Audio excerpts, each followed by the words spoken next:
Good evening, everyone. My name is Commissioner Michael Schenkel, and I'd like to welcome you to ANC 2C's October 11th Community ANC meeting. I'd like to thank you all for being here this evening. I am being joined by Commissioner Gigi Nelson from 2C03. We have two commissioners present this evening. So we have a quorum and are able to move forward. For tonight's agenda, I'll just put it up on the screen for us all here to see. Okay.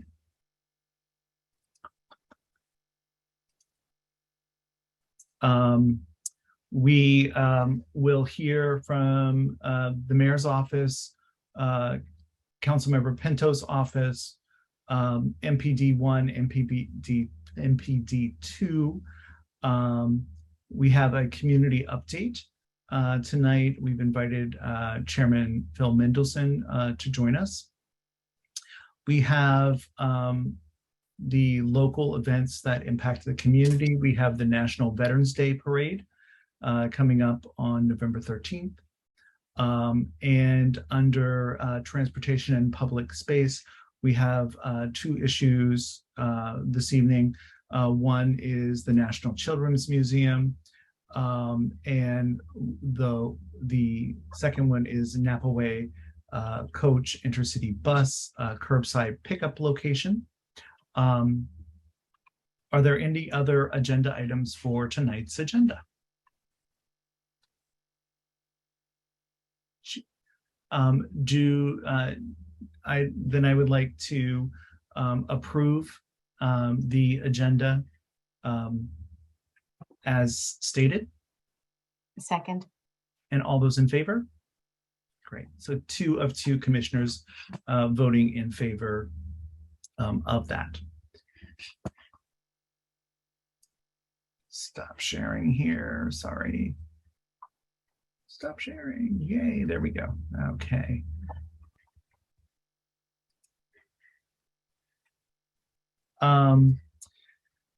We did not receive our September minutes back as of this point. So we will move forward without those minutes at this time. Commissioner Nelson, do you have a treasurer's report for us? Yes, I have the treasurer's report, and I also have the quarterly financial report for the fourth quarter. Excellent. Okay, so the September treasurer's report is that the opening balance was $66,263.71. The closing balance was the same, $66,263.71. There were no transactions for the month of September. For the FY22 fourth quarter financial report, the balance forwarded at the beginning of the quarter was $66,744.71. The total disbursements for this past quarter was $481, leaving the balance at $66,263.71. Terrific. I would like any, I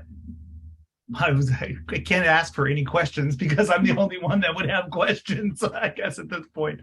But I'd like to move that we accept the quarter 4 financial report for filing. Second. And all those in favor? So 2 of 2 commissioners voting in favor of that. And I will send that to you for your signature. Please, that would be great. And if you want me to throw it into a DocuSign, I'm happy to do that. Yes, that would be fantastic. Thank you. Your choice. Thank you. All right. As we move into our community discussion this evening, I would like to remind those on the call with us this evening to please have yourself on mute If you wish to make a comment, please either raise your hand or come off of mute and ask to be recognized during the discussion.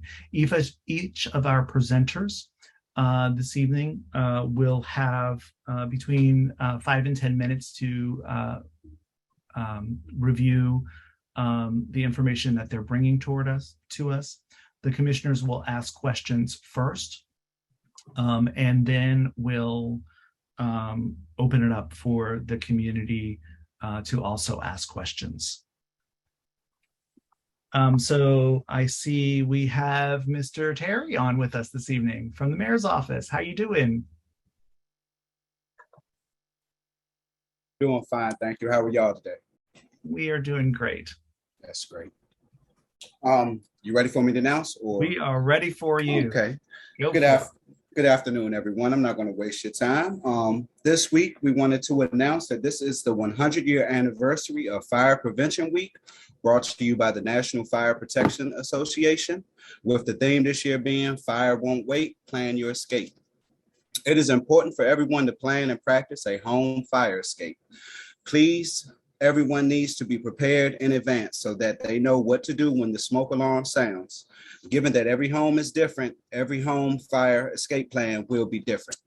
You may have as little as 2 minutes or less to safely escape a home fire from the time the smoke alarm sounds. Your ability to get out of a home during a fire depends on early warning from smoke alarms and advanced planning. For more information and safety tips, you can go to nfpa.org.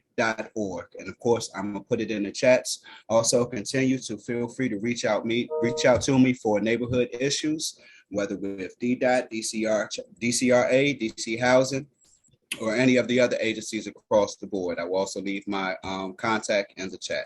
Thank you so much. Thank you so much, Julius. We really appreciate you being here. Commissioner Nelson, do you have any questions for the mayor's office? I do not. Thank you, Julius. I am wondering, I know that we are still in a COVID response, a pandemic response in some ways.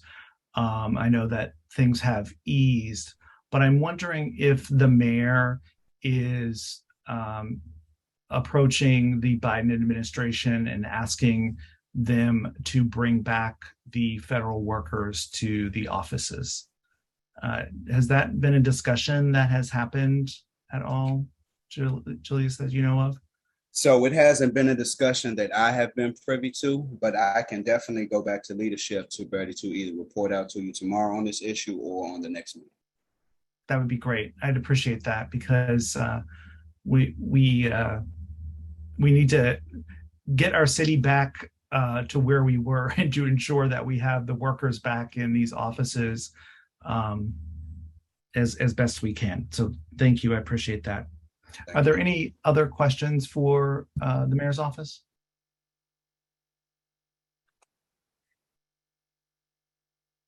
Okay. Thank you so much, Julius. We appreciate you.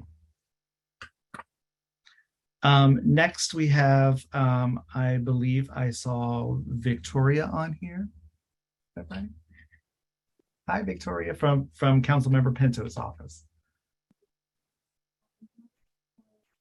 You are on mute, I believe. No.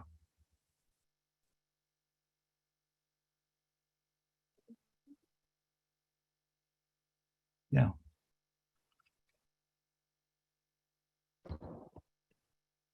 All right, can you hear me now? Yes, we can hear you now. There you go. Yay! My AirPods are secretly connecting in and around, and it was causing some. All right, so hi all, my name is Victoria Costa-Rubias, and I work for Councilmember Pinto as her scheduler. I can put my information in the chat at the end. And I wanted to share with you guys a few legislative updates because we had a very busy legislative meeting last week. So it's a little bit of a long one today, so bear with me.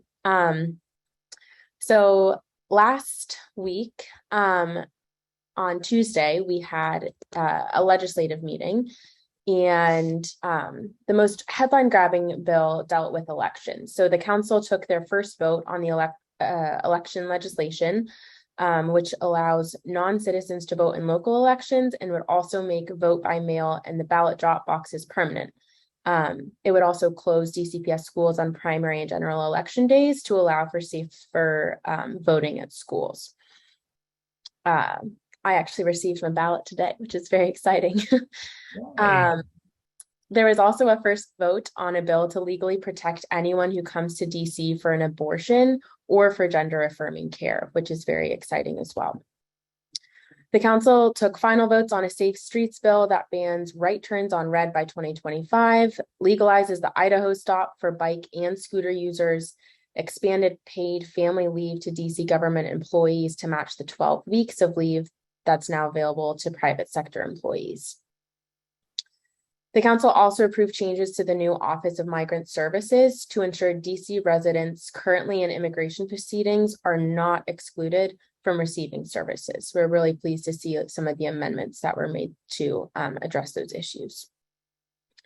Next week, today, the Housing Committee held a hearing on Councilmember Pinto's bill, the Period Act, which requires the provision of free period products in all government restrooms. So I can also keep you guys updated as we hopefully progress forward with that piece of legislation.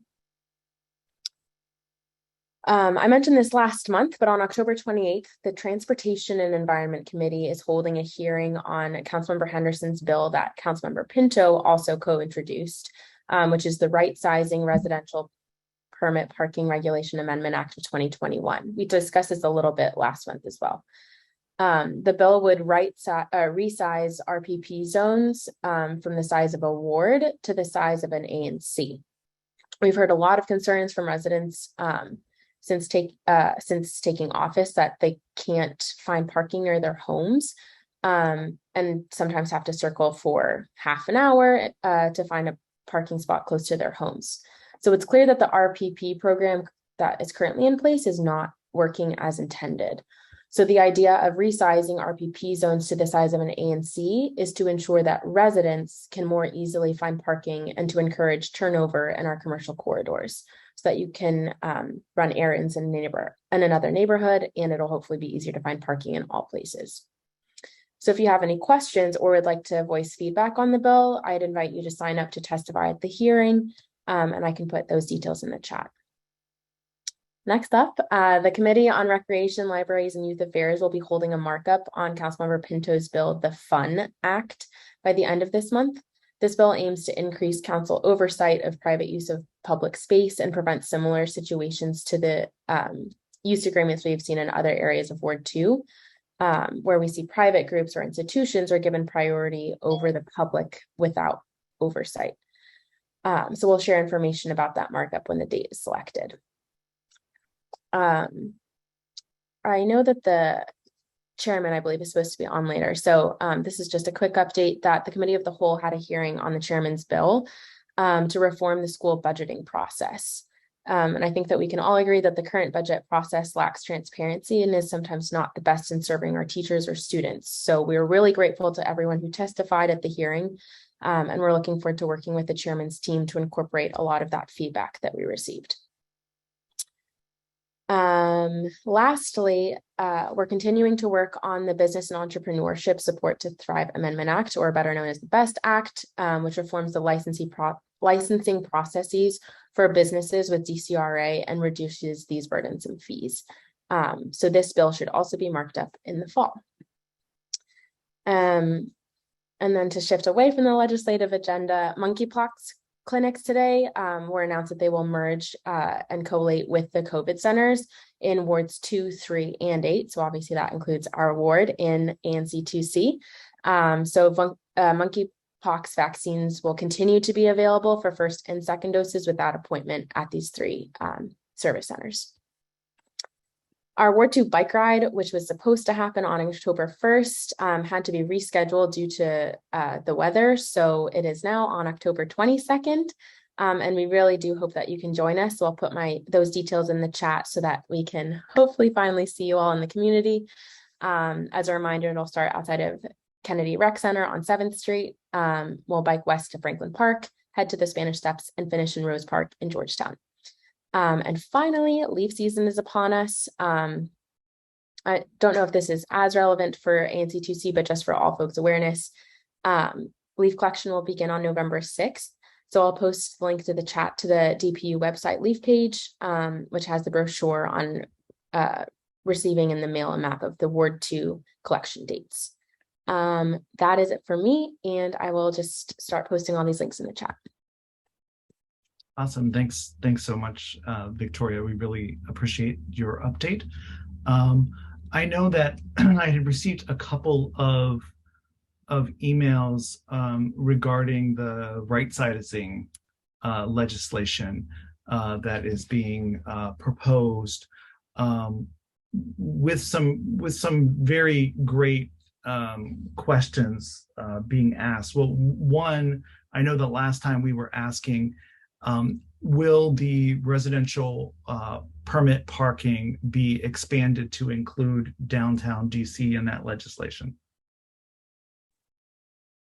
Yeah, I actually looked at the bill before hopping on here just to make sure. I didn't see any exclusions regarding anywhere actually in Northwest. So I'm taking that to also mean that this includes downtown ANC2C. So you should be included with receiving residential parking. That would be great, because we have never had that opportunity, to my knowledge, to have the ability to do that. So that would be awesome. Does the residential parking change with the size of the wards always in the past? Like, did this happen previously with the right sizing? Or my understanding is that before these shifts were made with the ward boundaries. So I know I've seen some concerns about obviously even still with redistricting every 10 years that shifting to ANCs will still require these boundaries to shift. So my understanding is that they have shifted and they will also continue to shift. Got it. And it's just making the area where you can park at more restricted in some way, so people can find parking near their home, or at least in their ANC, hopefully, in those situations. And there was a mention in the legislation, or on the council's website, about a financial impact study. Where would one get a copy of that? So I checked in with my colleague earlier today about this question as well. My understanding is that the FIS is not yet created. It has to go a little bit further into the legislative process before the FIS is available. So we can also make sure to share that when it does become available. Got it. Okay, terrific. Thank you very much. We appreciate that. Commissioner Nelson? Any questions? Okay. Are there any other questions from community members? Yes, Michael, I have a question, please. And I had actually posted this in chat for both Julius and Victoria, that last weekend there was a really loud festival on Pennsylvania Avenue, and we've been asking for the last probably 2-3 years, going back to Joe Florio, if these things can't get relocated to Independence Avenue, because between 3rd and 9th, we've got the Museum Apartments, my condo, the Pennsylvania, 701, 801. And when these events are this close to our condos, it greatly impacts the quality of life for everybody living in those buildings. And I don't know who else to turn to at this point to ask for help for the city to recognize that relocating some of these louder events on the other side of the National Mall would really help out residents. Because as far as I'm aware of, most of those buildings are federal office buildings and not buildings that people are living in full time. My community asked me to bring this up this week at the ANC. I can make sure to take back those concerns to our office and see if they have any action steps. Okay. I mean, I do think that some things have been moved to Independence, and that really helps a lot with the noise. Or even if things could be moved further down Pennsylvania to the area where there are not apartments and condos. And I think that would mean, around 11th on up to Freedom Plaza, but I'm not aware of any apartments or condos right there. But we've been asking for this for years. If I may cut in, a lot of the issues with the locations where the festivals happen is because when you go to apply for the special events, you have to deal with the special events planning committee. So a lot of the times the location is actually decided by them. The residents or the promoters can ask for this location or that location, but when it comes down to it, the special events committee is the one that has the final say so on location. But I can definitely, like you said, we can definitely inquire to see what steps could be taken for upcoming festivals to see, like you said, if we can get them switched up the street a little bit where there's less residents. That would be great. Thank you, Julius. I appreciate it very much. Yes, ma'am. And I will also send a letter to the special events committee too, asking, if this could be relocated. That would be awesome. Thank you. So moving it from 7th and 9th up farther. Yeah, between because if they get the area from 3rd to 9th, then usually the sound stages are set up on 6th and 7th, and it's just the windows rattle.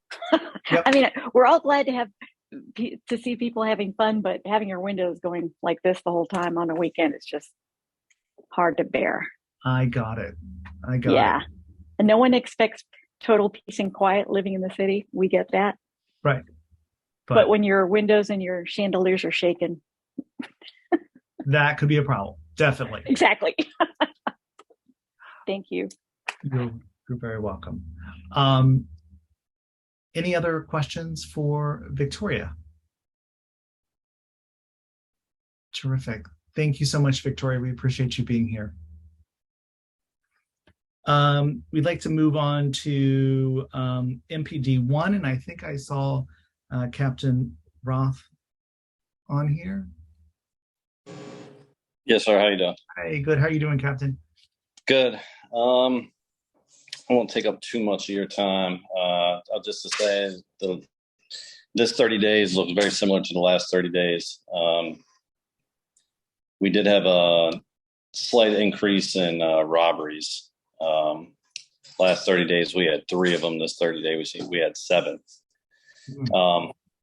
So what I will say about that is a lot of those were closed by an arrest, and a lot of those are, some of those are robbery snatches. So I think there was one instance where a guy was taking a picture of the arch over in Chinatown, and someone came up, snatched his phone, and then ran off with it. So those things are kind of hard to prevent. The officers were pretty close, and they flagged them down. But and a couple of the other offenses, the officers were able to make some pretty decent arrests there. Whether or not those cases got papered and everything, so that's something completely different. But really, the 2 big areas that we need to improve on in the district so far is the robberies and the motor vehicle thefts. We've made some pretty good strides in those areas, although we have, Chinatown kind of remains the bane of my existence when it comes to the robberies. A lot of snatches, a lot of just, stuff that's it's kind of hard to police. Snatching somebody's cell phone, like a couple of pickpockets, and I think somebody had their headphones snatched off their head, and so it's just kind of those things where it's like if they happen inside a business, then it's kind of hard for us to really combat. But we are up in the area. Looking at the other numbers, our stolen autos, they went down. They decreased by 1, so hopefully we're heading in the right direction. Theft from autos, they're about the same. And regular thefts are down by a couple. So really, overall, our property crime didn't change much, and neither really did the violent crime because of the robberies. What I will say is the 1st district as a whole, we've made some pretty big some pretty big reductions in crime. And I know that this always doesn't translate out onto what people are seeing out on the street, but this is just what is playing out in the numbers. So for the last 30 days, violent crime in the first district is down 31%. The property crime is down 13%. So overall, we're down 15% in the last 30 days. So like I said, we are starting to get some of the robbery stuff under control and the motor vehicle stuff under control. I did the NOMA bid meeting earlier today, and I had asked them, I have a QR code that this may be a more appropriate question for the bid, but I have a QR code that I'm trying to get into each business in Chinatown, in the ANC. So that way, when the officers come in and they do the business check, then I'm able to track it, because then they can scan it with their phone. And then it just shows like how many times we've been there, and I can look at that and where the crime is occurring and say, hey, we need to step up our game over here. So, so I have that, and it's just an anti-theft flyer about not leaving your cars running and stuff like that. I don't know, like I said, I'm going to try to push that out to the bids. So hopefully those start going up inside the businesses so that we can, increase our foot traffic in there. But that's just one of the things we're doing to try to combat some of the property crime that's going on. Yeah, but like I said, so, year to date, the first district, we're still getting, it's coming down. We're trending down towards a reduction, which is good. So I think that's pretty much all I have. Just in case anybody is on here that is a business owner, we kind of do deep dives into some of our crime that's kind of been plaguing us. So some of that has been like the thefts, package thefts, things like that. So we noticed like tip jar thefts. Tip jar thefts are kind of driving our thefts. So if you notice a business has a tip jar, they may want to not have that out, because with the homeless population being what it is, and then it's a crime of opportunity. They just come in there, snag the tip jar, and then they get 10 or 15 bucks or whatever. So they should probably go to a digital way of collecting a tip, and then mailroom thefts. So if you live in an apartment building, you may want to just talk to your property managers about shoring up the security around the mailrooms. It seems like that's where a lot of our package thefts are coming from. As far as some of the homeless stuff, we are going to meet with Pat Handy staff tomorrow, just as like a meet and greet between MPD and their staff to see how we can work together. I know that there's not a lot MPD is going to do regarding, the shelters and stuff like that. That's more of, I'm not going to send police officers up there to drag people out of tents and stuff like that. That's not going to happen. But if there is a space for us to help out, then we would absolutely want to. So we'll do the meet and greet there. And then, so hopefully some good stuff comes out of that. And I think that's it. Thank you so much for doing that with the Pat Handy shelter. I think that's a great step. Yep. Awesome. I'm wondering, with the two shootings that happened last month, I'm wondering if there were any arrests made in those cases. So not yet. I think that the one I talked to the captain over at Homicide, I think he said that one's going to be. I probably said too much. That one might be going in a favorable direction. I'll just put it that way. Okay. The other one, the ADW, no, we have to look out for that. The guys are up there every day. They're looking for that guy. But I expect that eventually he'll show back up, and we'll probably snag him too. So, got it. Thank you so much. I appreciate it. Commissioner Nelson, do you have any questions? No questions. Thank you. Are there any other questions from community members? Awesome. Well, thank you so much, Captain Roth. We appreciate you. All right. Thank you. Awesome. Is anybody on from MPT2? Yes. Hi, I'm Lieutenant Erica Thomas. How are you? Hi, how are you? I'm doing well tonight, sir. Awesome. Thank you for being here. And your first meeting, are you officially taking over for hopefully Captain Himlin? Captain, he is now Captain Michael Okay, Hammond. I was hoping. Yes, sir. He transferred to the 7th district, and I just recently transferred to the 2nd district. So I did a quick cursory review of our crime. It really has not changed much at all. We still have a little bit of an issue with thefts, obviously, because I represent PSA 209, Sector 3. Right. But I'm still getting my feet wet, getting a full understanding of what all of our issues are so I can appropriately address them accordingly.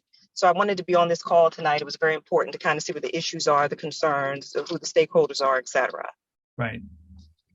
Well, thank you for being here. I know that there was, I believe, there was a stabbing incident that happened on Pennsylvania this week, 11th in Pennsylvania, something like that. Yes, and actually, I got notification through my phone, but I have been on days off, so I can't give you a lot of information on that. But on the next call or in the chat, I will add that information once I get information on what happened. Because I'm not even up to speed on that at the moment because I haven't been at work. Okay, that is fine. Thank you very much. You're welcome, sir. Commissioner Nelson, do you have any questions for NPT2? No, just glad to have you, Erica. Oh, it's a pleasure. The pleasure's mine. Awesome. Any community questions for NPT2? Awesome. Thank you so much, Lieutenant. We appreciate you. You're welcome. You're welcome. Awesome.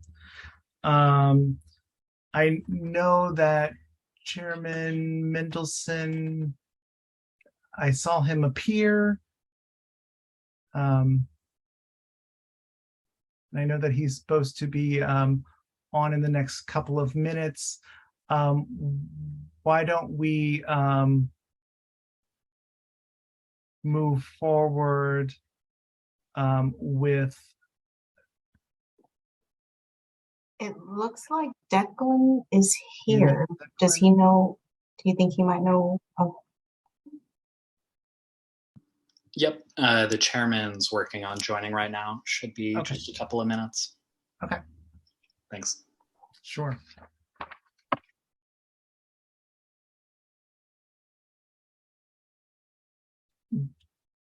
Do we have anybody on from the National Veterans Parade?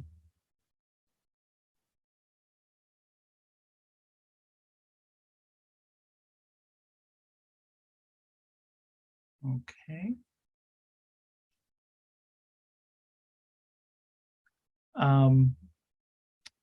Is anybody on from the National Children's Museum?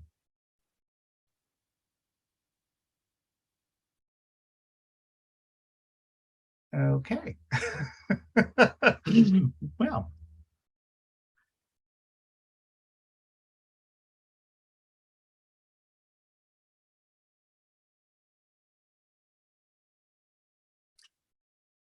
And I know, Daniel, you are on from Napa Way. Oh, here's the commission. Here's the chairman now joining us. We'll come back to you, Daniel.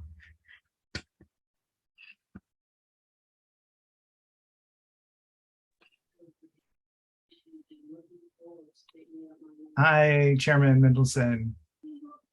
Good evening. How are you doing? I'm fine. How are you all?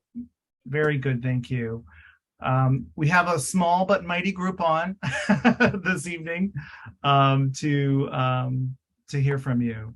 And I don't know if you have any prepared remarks or you want us to ask you questions, or what are your thoughts? Let me talk for a couple minutes and then take questions. There's been a vacancy, as you know, in the office of the executive director for the office of ANCs. I nominated Kent Bass, who's been an ANC commissioner from Ward 1. The hearing is tomorrow. The record will be open for 2 weeks. The council, I indicated that the council will take this up at its November 1st meeting. So if the ANC if your ANC wishes to comment, you've got several weeks to do so. Excellent. The council is finishing up council period 24, which means the next 5 legislative meetings are going to be packed with all kinds of stuff. I'm looking to try to move this fall a major bill dealing with how we budget for DC schools to try to ensure some stability, that schools don't deal with budget cuts year after year. DCPS Central maybe, but not the individual schools. I think I might be remembering this wrong. I think Thompson Elementary is in your ANC, and Strong John Thompson, and I think that was one of the schools that saw some cuts with the budget for this year. Yes. We are trying to stay on top of the creation of the new Department of Buildings out of the old DCRA. I've indicated publicly that I'm disappointed that the mayor wants to keep Ernest Charapa. I like him, but I think we need fresh face, new blood as the head of the new agency to try to give it some new vigor. The Committee on Judiciary is going to report out a bill that's a major rewrite of the criminal code. It was actually written by the Criminal Code Reform Commission. There are going to be a few pieces of it that are going to be controversial. I frankly don't think it's that big a deal, but there's going to be a lot of focus on maybe a half dozen different issues. And so that's going to make its way through the council this fall. I'm trying to think of what else. If anybody wants to talk to me about reorganizing the council for council period 25, these are discussions I don't have with anybody until after the election. Mhm. So I have no secrets to impart there. And I'm sure I'll get some questions on noise, so I could say something now or wait till I get the questions. Go for it, because that's going to be one of the, I'm sure, one of the Okay. first issues being brought up. Well, a bill was reintroduced this council period. It has not moved. I don't think the votes are there. I continue to struggle with how to move this forward because I think the current laws is unenforceable, and I think that returning to the pre-pandemic days of very loud busking, I mean, way out of bounds in terms of the loudness, is not acceptable. My notes here are that members who will not or are unlikely to support the legislation include Councilmember Nadeau from Ward 1, Louis George from Ward 4, at-large member Robert White, who, because he's at-large, represents you, Trayon White from Ward 8, Charles Allen, and at-large member Councilmember Silverman. And I've been urging folks that they need to lean on council members and get them to be supportive. Where I am in my thinking right now is that in terms of being able to easily enforce, to limit the decibel at the source, what I haven't perfected is how to get around the presumption that the measurement has to be by a calibrated and certified instrument, because then that limits who can do this. And there would be civil penalties. That's sort of what my thinking is in terms of how to go forward. But I think some of you will remember a couple years ago, which is now more like 3 years ago, that there was an effort at emergency legislation that somehow got racialized as being anti-Black and anti-Indigenous music. And that's just made it really tough to move forward with the legislation. So that's, I can answer questions on that. I'm not sure that there's more I can say on that. Other than that, I would like to see that move, and assuming it doesn't move this fall, I'm happy to reintroduce the bill. It was introduced this time with council members Bonds and Pinto. You all could reach out to the other at-large members, Robert White and Melissa Silverman, and ask them if they'll co-introduce the bill. It's one way of pinning them down. Got it. And there's no additional pressure that you can put on them as chairman to fall into alignment? No, if you mean by that to use my office as the chairman, as the heavy hammer, that I would say not. As you know, there are a lot of issues swirling around the council at any one time. And when a council member somehow believes that capping the noise, not silencing it, but capping the noise is discriminatory, it's just kind of hard to overcome that. Other than residents saying, hey, look, I'm affected by this. Well, I think that we have articulated that numerous times and our voices go unheard. And that's part of the challenge that we're having, Chairman, that we have a number of issues that are happening in ANC 2C that no one wants to take responsibility for and help move them along. And that's one of the reasons that we invited you here this evening, because we welcome any time, but we really want to figure out a mechanism that these residents that are impacted by these issues, they're actually addressed by the city, who's responsible for addressing them. Well, you're reminding me, even though you didn't think you did, that Councilmember Nadeau's answer to this is to require the city to pay for soundproofing of buildings. She introduced a bill. She recently talked to me about having a hearing on the bill. I've not scheduled a hearing on the bill to require soundproofing, and I believe new construction that the city would subsidize. I mean, in my view, that's not an answer, because No, it's not an answer. The loudness of these, some of these buskers, and I'm not sure I really want to call them buskers. The loudness is, it's painful to pedestrians. Yeah, it is. And the pandemic did no favors on Penn Quarter, Chinatown, as far as restaurants and establishments, but nor did the noise from the buskers that or artists that were there. So we really need to figure out a solution for this. I think that this has gone on way too long, not being addressed. And we've been to council members' offices. We've tried to negotiate with them. We tried to get the buskers together to talk with them on figuring out a solution to this. And, we don't know what to do.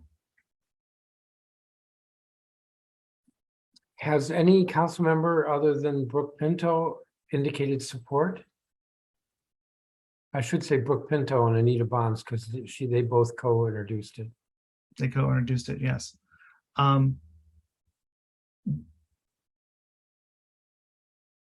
Did they indicate support? No, they did not. It's becomes a racial issue. Yeah. And that's unfortunate, because how can residents address that? It's immediately a shutdown. Correct. So Barb, you were first up. I'd like to call on you, please. Or Commissioner Nelson, I'm sorry, do you have any weigh in to start with? No, I don't. We can go to Okay, I'm Bob. sorry. Sorry, I wanted to follow my rules. Barb, please. So first of all, this is a public health issue. This is not a racial issue. And I think you know this, Chairman. I think you know this is a public health issue. Your new bill, which you did not give us a hearing on so that we could not come and try to have a conversation, this bill increases the decibels from the current levels. Isn't that fun? From 80 decibels, which is unsafe, to 90. So that's the first thing in your bill. The second thing is it is no more enforceable than the old bill. Can't enforce it. Even if you got your, I don't know why you want 90 when we're dying with, already with it being 80. I'm going to say this for the millionth time, but safe decibels for adults, 70 decibels, 70. And for children, 50. The current the current legislation stands at 80, and and Pinto's bill wants to kick it up to 90, and you still have no way to enforce it. I am beyond pissed off because I feel like I can't do anything. I can't convince anybody. You have to keep coming up here and talking to people. How many ways can I talk to people? What is your job? Aren't you supposed to talk to each other and say residents are really upset about this, that their health is in danger? We remember we came to your office and we had the fellow that was in the wheelchair, and he had the daughter that can't learn because she can't hear in this environment here at home. Nobody cares. Nobody cares to want to do anything.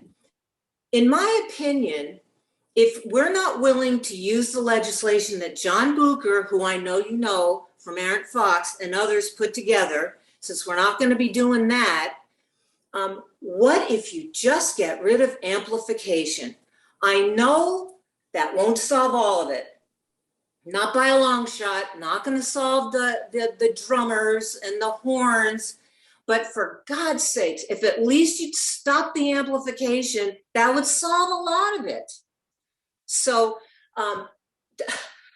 again, I know I'm like over the edge here, but this is a public health issue, and people are moving out of this area because of it, and people are not buying in this area. Property values are dropping. You wouldn't believe this building. I live in the Residences Gallery Place. You wouldn't believe what people are posting to sell their units for.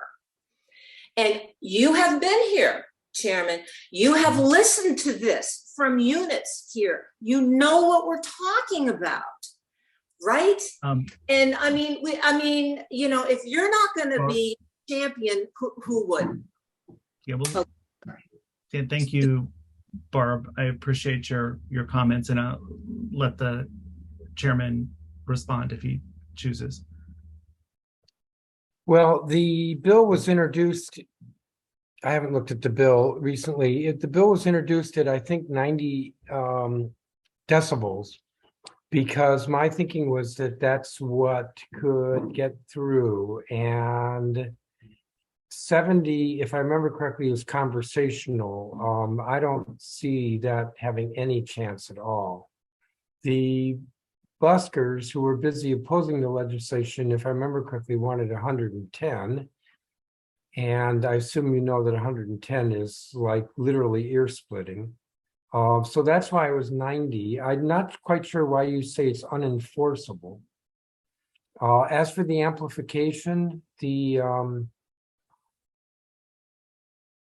challenge here has been that not only has the issue been racialized, not only are the buskers opposed to a lower decibel limit, but then the unions get involved because they want to be able to have noisy demonstrations when they're picketing a building. And if there's no amplification, that probably gets them opposed. If the unions are opposed, the bill's in trouble. If the musicians are opposed, it makes it difficult to get through. So that's the reason for those details. The fact that the bill was introduced doesn't mean with those doesn't mean that that's the way the bill would pass.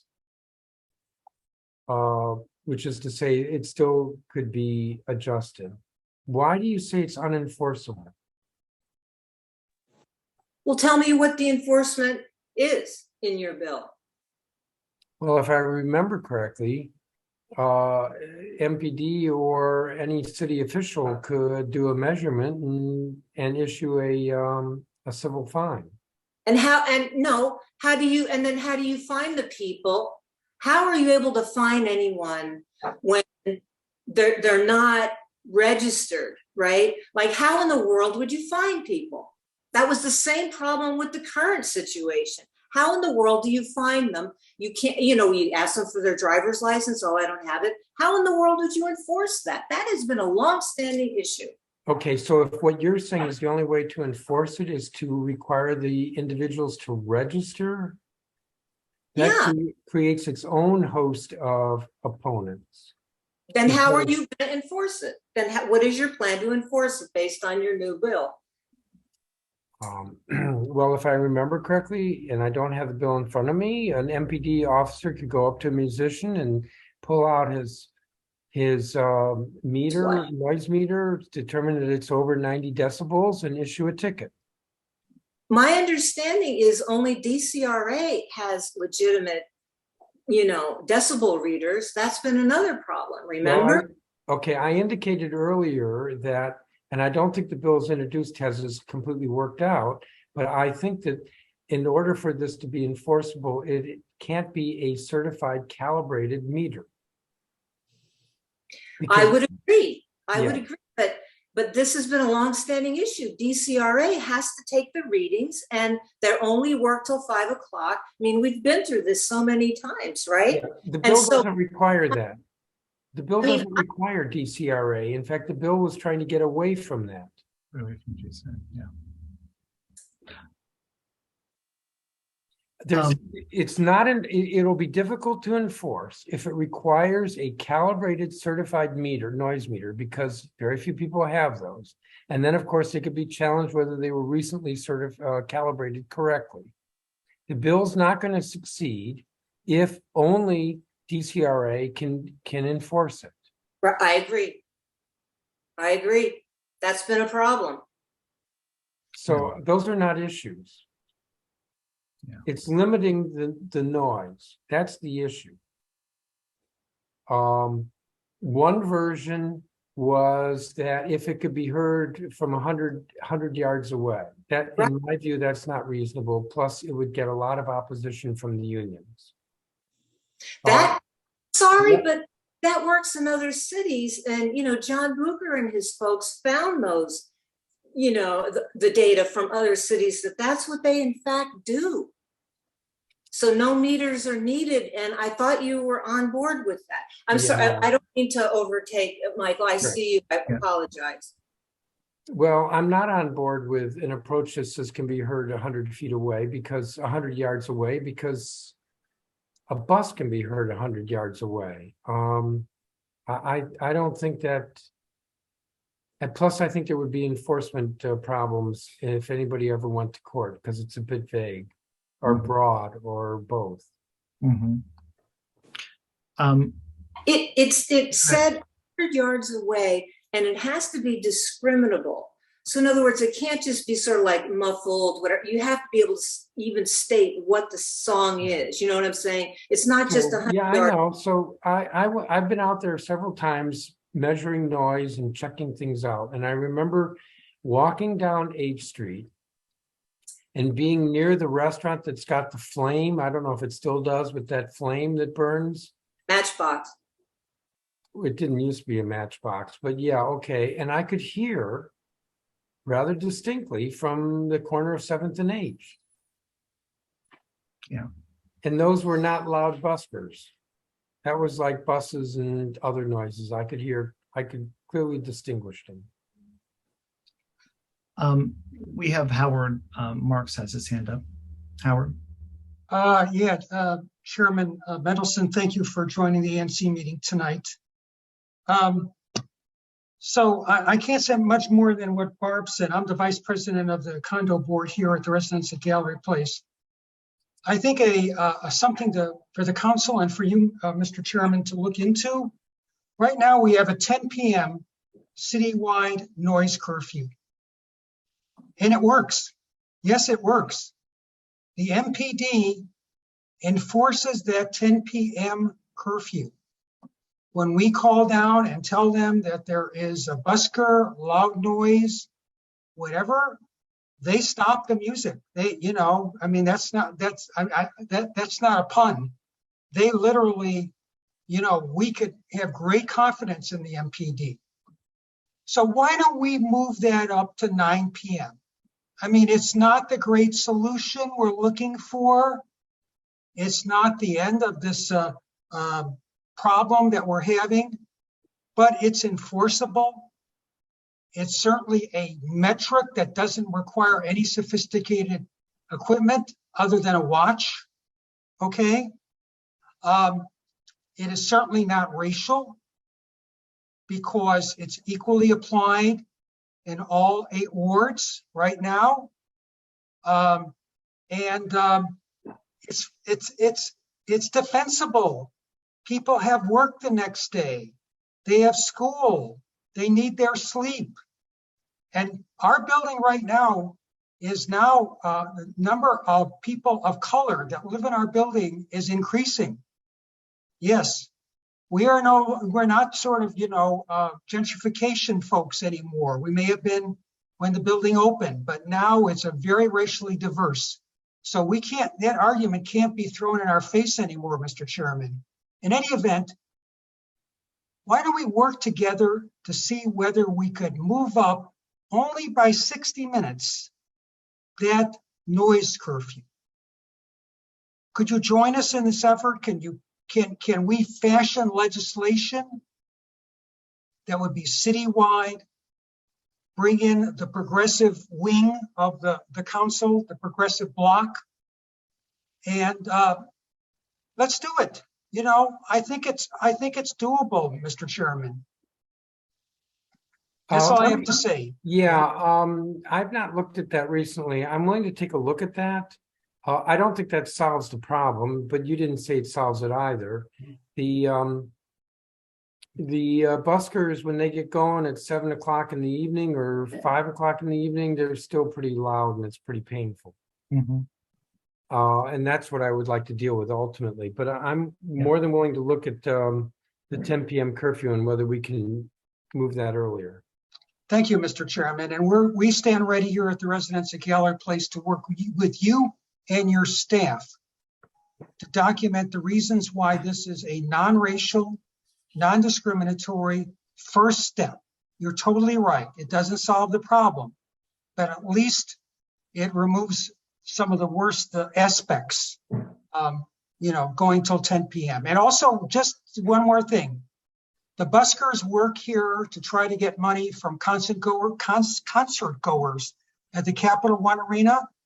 As you know, one time it was totally sports, Caps, Wizards, Mystics at one time, etc. Now it's more of an entertainment venue than it is a sports venue. Those concerts start at 8. They're over at 10:30, and of course the 10 p.m. curfew is already in effect. So they're not going to lose any significant money if it's 9 p.m. They're not going to lose significant money. So this is a win-win. And thank you. Yes. Let me be clear. I'm not defending this noise, and I've been out there. I've tested. I've observed it firsthand. I've been out there. I've literally got council support staff to come out with me with amplifiers. We cranked up the music, measured it. We went into some folks' apartments.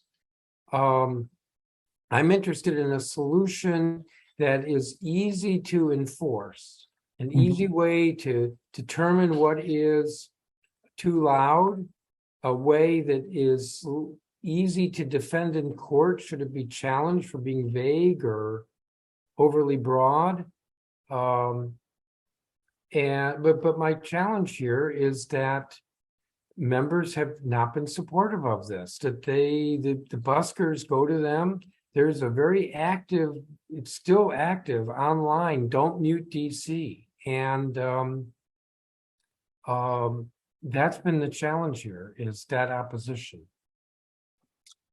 I want to move slightly away from the noise issue. I know you have limited time, Chairman, but I wanted to talk briefly about the Pat Handy shelter, which is on 5th Street between H and I.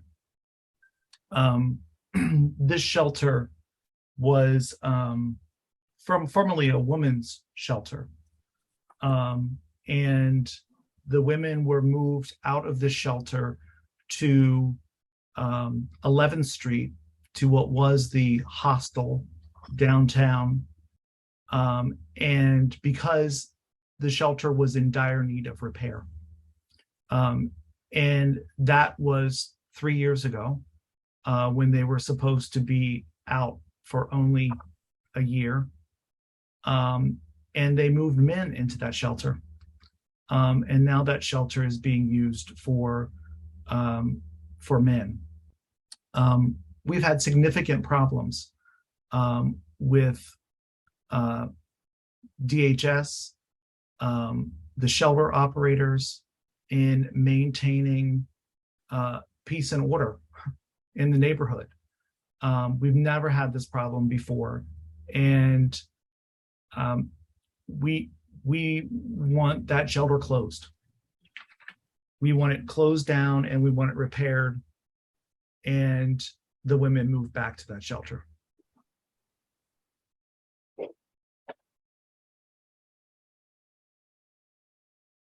So you've articulated that to DHS, and what have they said?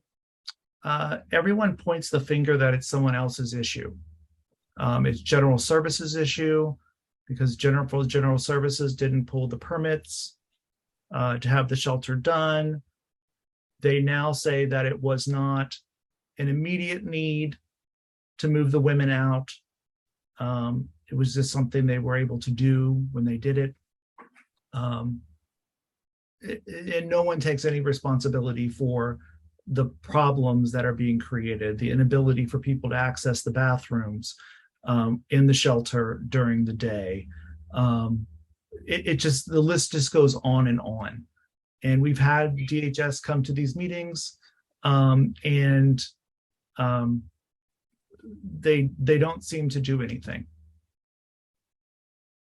I mean, their security people are not allowed to provide a service on the sidewalk in front of the door of the shelter to keep residents safe as they're waiting in line to get in. It doesn't make any sense. It's just a whole host of issues. Does the shelter throw everybody out at 7 in the morning? They are not supposed to during the COVID guidelines throw them out, but everyone appears to leave in the mornings. And then can't come back until 7 or 8 in the evening. Yes. And so that's part of the problem, is that you've got all these homeless men who are just wandering around. Yes, and of course, there's no place to go to the bathroom. They go to the restrooms in the alleyways. There is a certain level of the population being preyed on by other elements in our community that are dealing drugs and substances and causing fights to break out.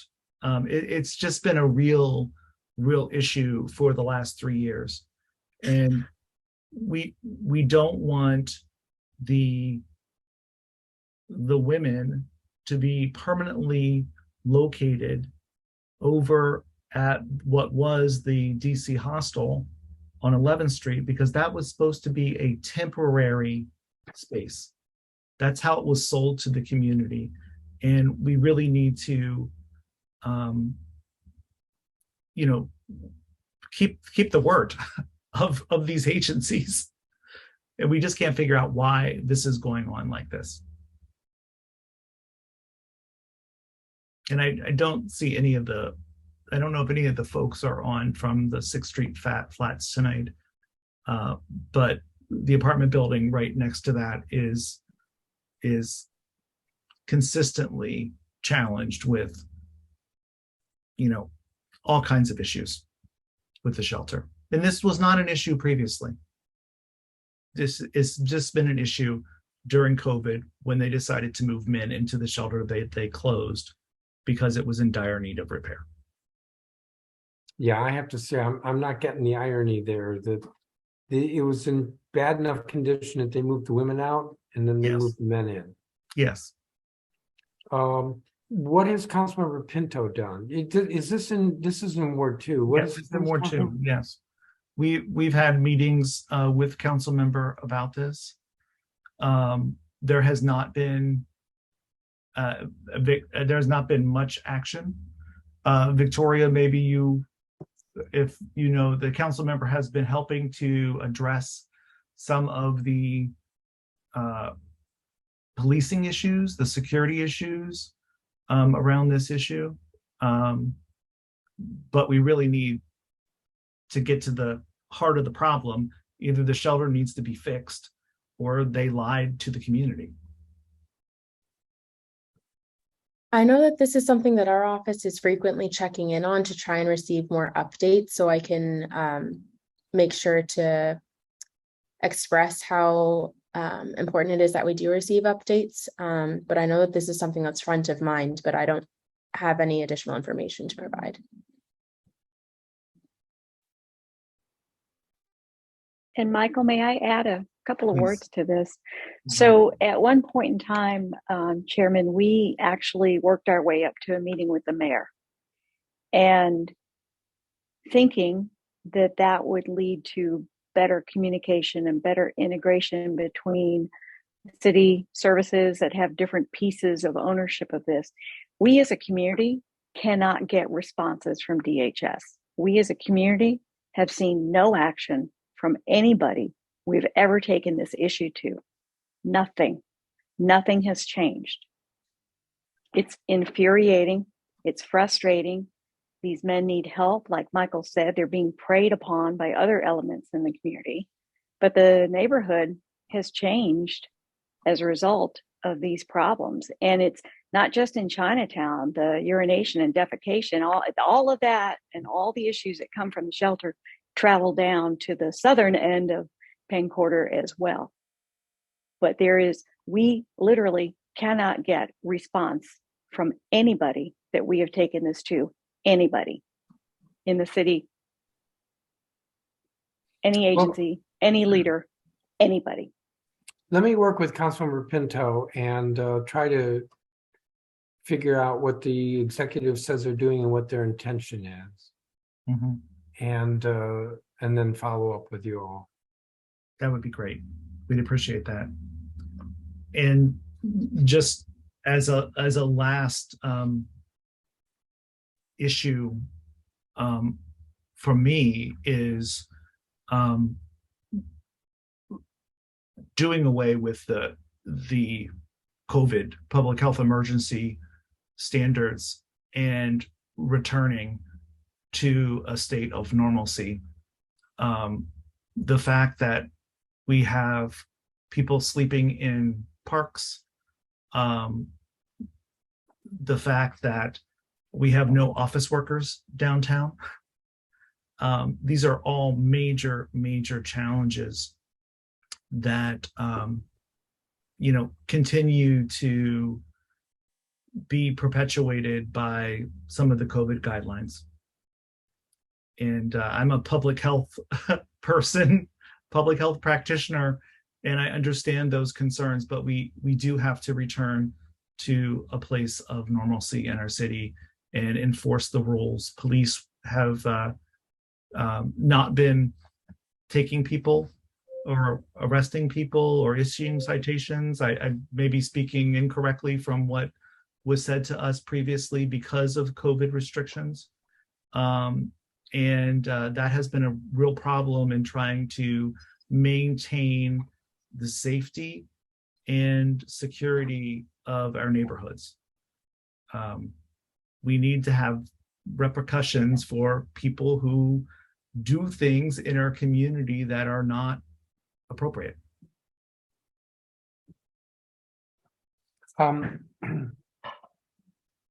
If I understand correctly, so the city lifted the public health emergency. We lifted it many months ago. Yep. And what I have seen from the mayor is that in terms of the city and the private sector and even the government sector, that we're getting back to where we were before the pandemic. If the police are policing differently, that's not something from the council. That's not a direction from the council. Mm-hmm. And I don't know that the council can do.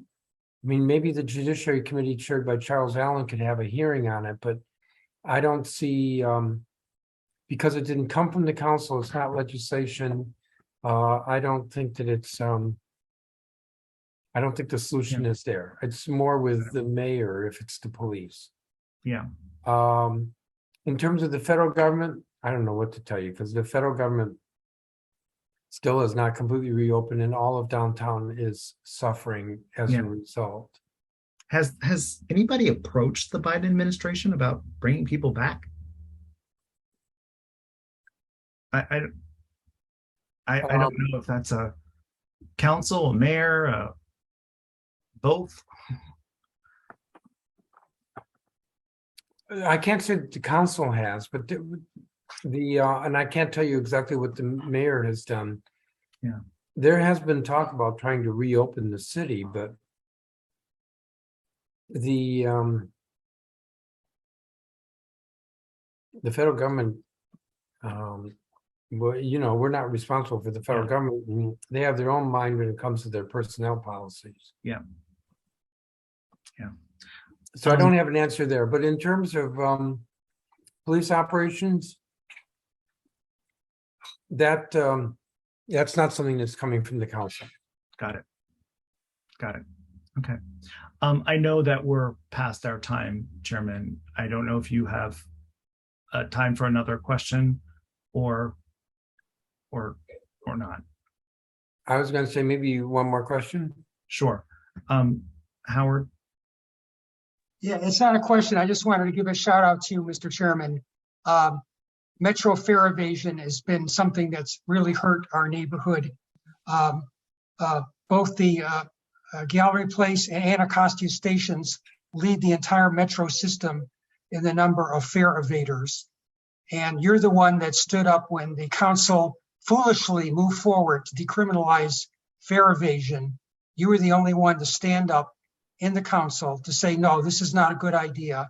I wrote a letter to the Washington Post that was published about 2 weeks ago, noting that you were opposed what these other council members were doing at the time. And I only ask that Randy Clark, our new general manager, who's fabulous, I've met with him, he's totally amazing, is starting a crackdown on the fare evaders. And people are going to criticize him. I saw yesterday in Gallery Place Station, there were two young men who had done something wrong. They needed 5 Metro police to talk to them, to make sure that there were witnesses, you know, that they didn't raise their voice to these young men, et cetera, et cetera. So, you know, when he gets criticized starting in November, when this thing he starts cracking the whip, we need someone like you to stand up for him, Mr. Chairman, like you did when the council passed this foolish decriminalization provision. Thank you. Yeah. Well, thank you for the comment, because I share your, how do I want to put it? I'm going to say annoyance at what the council did, and that's probably understating it. I remember at the time the argument that if I walk into a 7-Eleven and walk out with a Coca-Cola bottle that I didn't pay for, that's theft. But somehow going into the metro system and not paying the fare is not theft, is okay. That was one argument, but I remember another argument was, and this kind of gets back to where this meeting started, and that is racializing issues, that it's poor Black kids who can't afford to pay the fares. If you look at who's jumping the turnstiles, it's not poor Black kids. My son-in-law, and I confess to that because he's not living in the city anymore, so he's not guilty recently, but he certainly can pay it. There was somebody at the council who told me recently that her daughter jumps the fare gates. That's not somebody who can't afford it. This is not about being able to afford the fares. And I think there are a lot of collateral consequences that are not good, but this is where the council is these days, and it's very frustrating to me sometimes.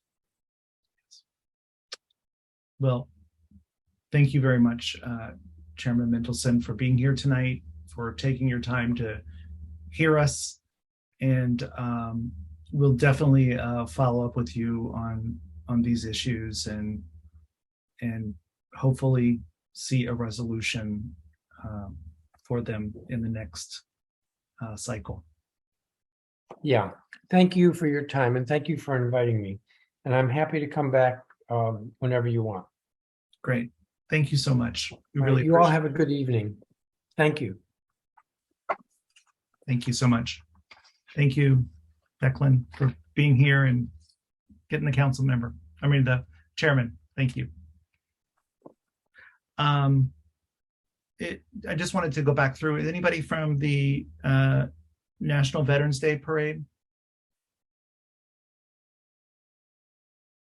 The National Children's Museum? Daniel, you're up. Good I'm afternoon. sorry. Good Sorry evening. for that little delay there. It's an important gentleman that everybody had a lot of questions for, so totally understand. Awesome. I have a few slides. What is the best way to show those? Or Do you want to share them, or you want that would work? Yep, that will be fine.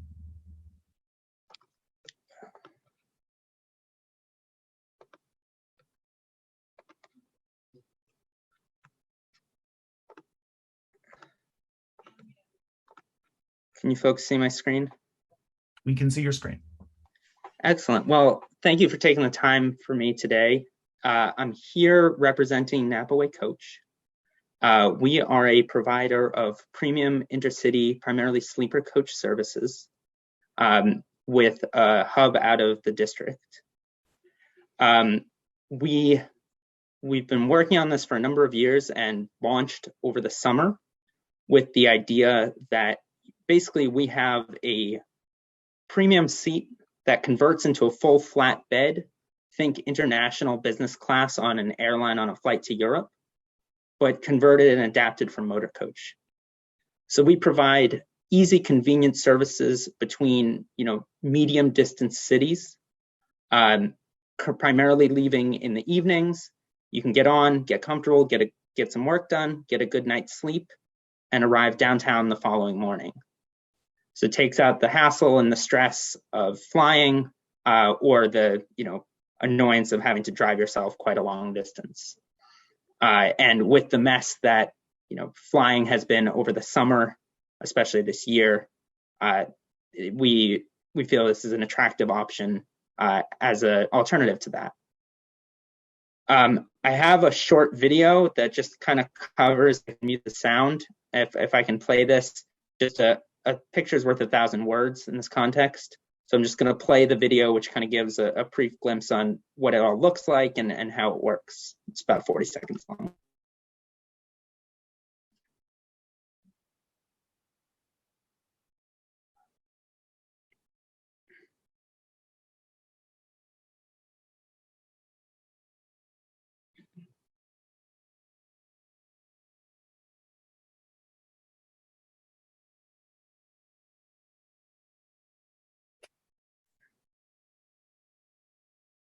So for the overnights, we provide full bedding, blankets, and privacy screen. And we drive through the night, swapping drivers midway, and arrive downtown the next morning. So these are a few of the pictures that I'm coming back to. We launched our first route in June of this year, connecting Washington, D.C. to Nashville, which is an up and coming city that doesn't have particularly good transit links to the district currently. We've seen a lot of interest and a lot of traction, and we are looking to expand planning to expand our route network over the coming period. We've had thousands of suggestions on where to go next, but our yard is located just outside the district, and we plan on having DC as our hub for our initial stages. So we're looking to build out a route network out of the district. This is a little bit more illustration of the different setups that exist. So we have a full-size motor coach that has 36 seated positions. I don't know if you guys can see my mouse, but it's 36 seats, each of which are staggered, so you don't have to fight for elbow or shoulder space with your neighbors. Extra leg room, quality tray tables where you can actually put a laptop down. We have onboard content, movies, TV shows, basically in-flight entertainment, but in-coach entertainment. And then when you're ready for bed, it's a 6.5 foot long bed. So even the taller amongst us can fit laying fully flat. It's 18 beds. So this is a premium service, lower capacities than some of the regular bus lines, but it's a convenient from way to get from A to B, in a way, especially for distances where you really wouldn't want to sit on a regular bus for that amount of time. We are asking for a curbside pickup location. Currently, we are doing pickup and drop off out of a parking lot in Noma. There are, some disadvantages to that location, particular logistics of getting the coaches in and out and space and things like that.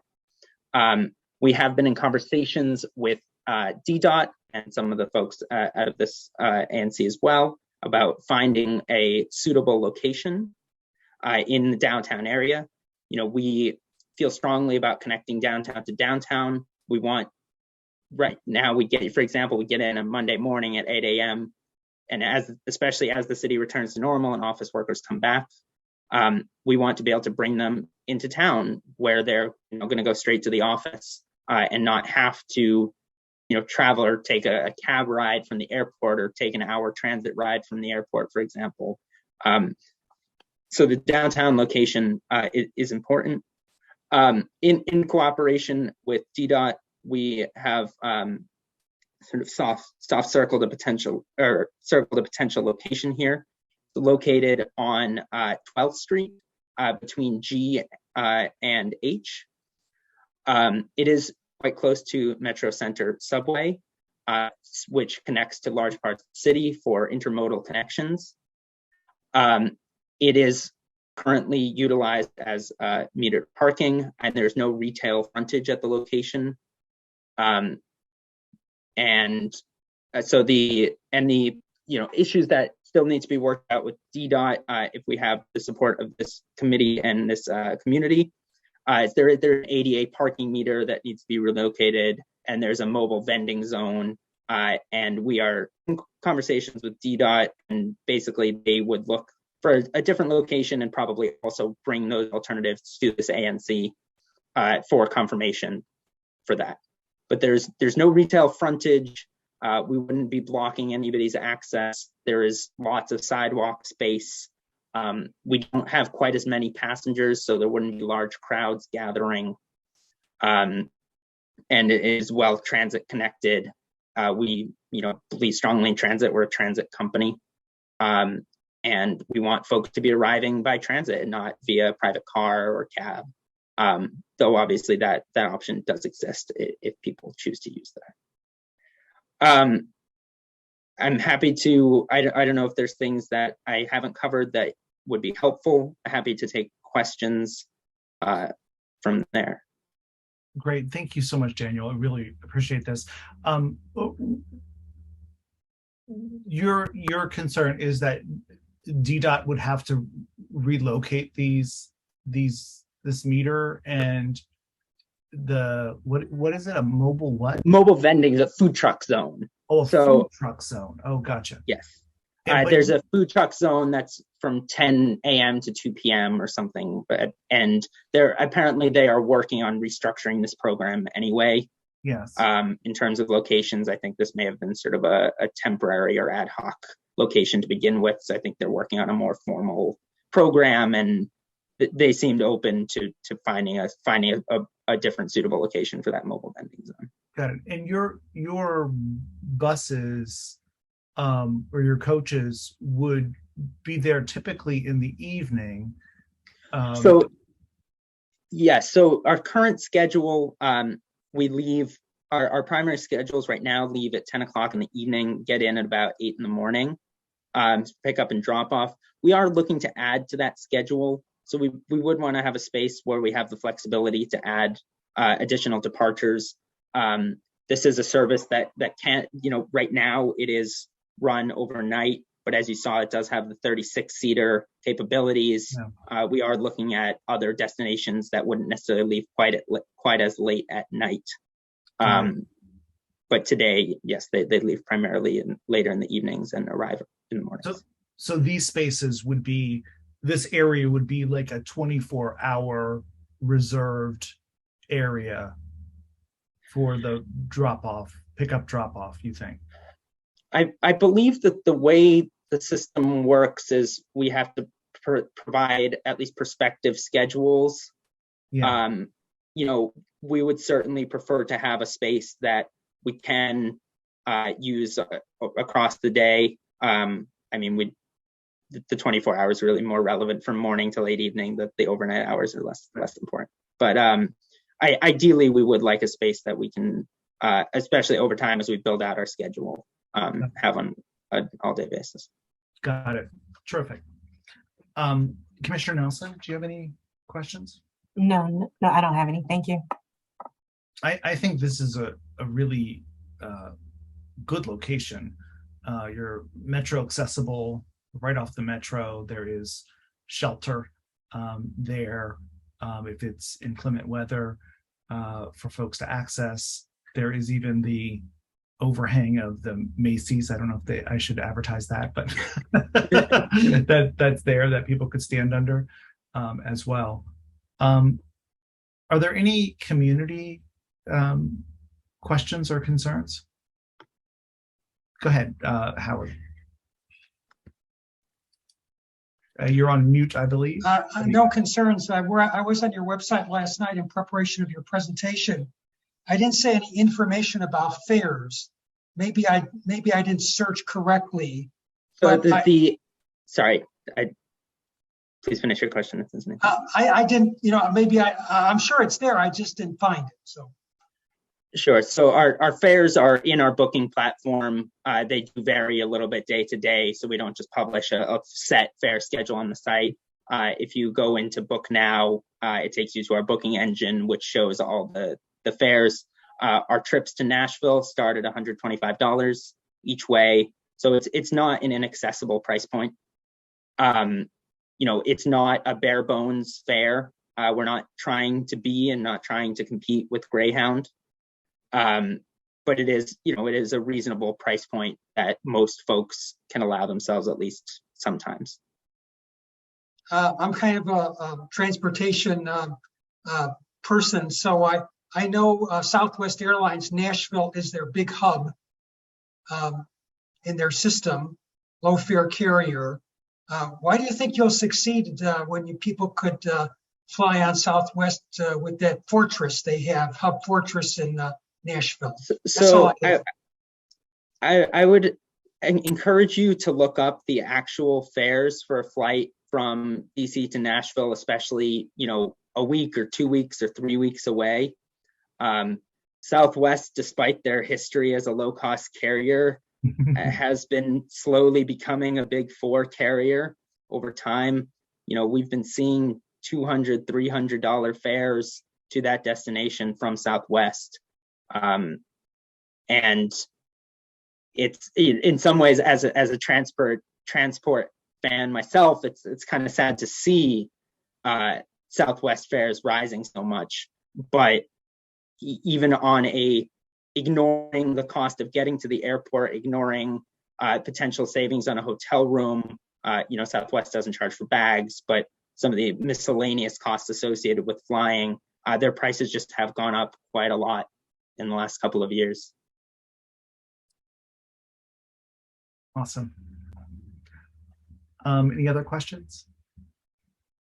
I would like to move that we send a letter of support for Napa Way Coach in their bus drop-off location at 12th and G. Is